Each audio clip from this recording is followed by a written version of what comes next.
आज की इस पत्रकार वार्ता में आप सभी पत्रकार बंधुओं का बहुत बहुत स्वागत है।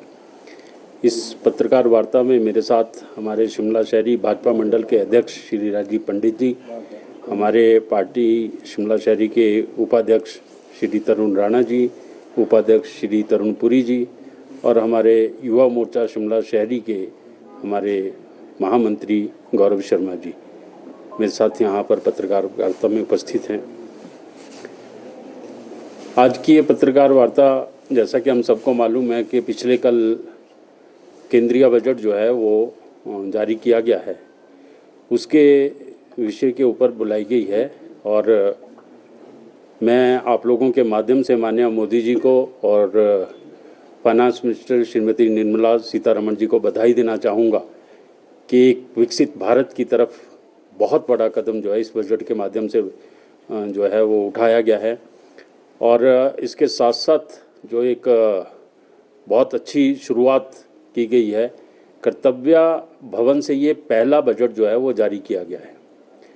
और इसके साथ साथ छुट्टी का दिन, इतवार का दिन होने के बावजूद ये बजट इतवार को जारी किया गया और बहुत ही पुण्य दिन, जिस दिन हमारे संत श्री गुरु रविदास जी की जन्म जयंती थी, उस दिन ये बजट जो है वो जारी किया गया।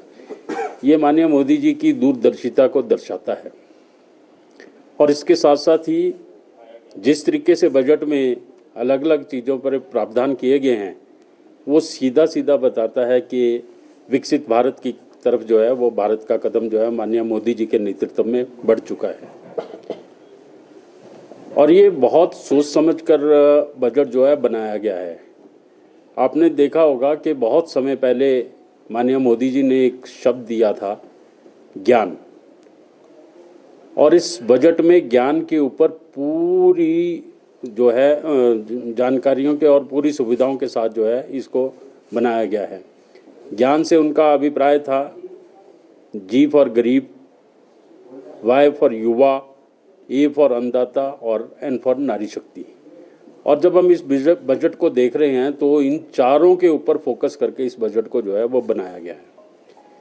और इसके साथ साथ जैसा हम सब लोग कहते हैं, उसके ऊपर वो माननीय मोदी जी ने फोकस करते हुए उसको इम्प्लीमेंट किया है।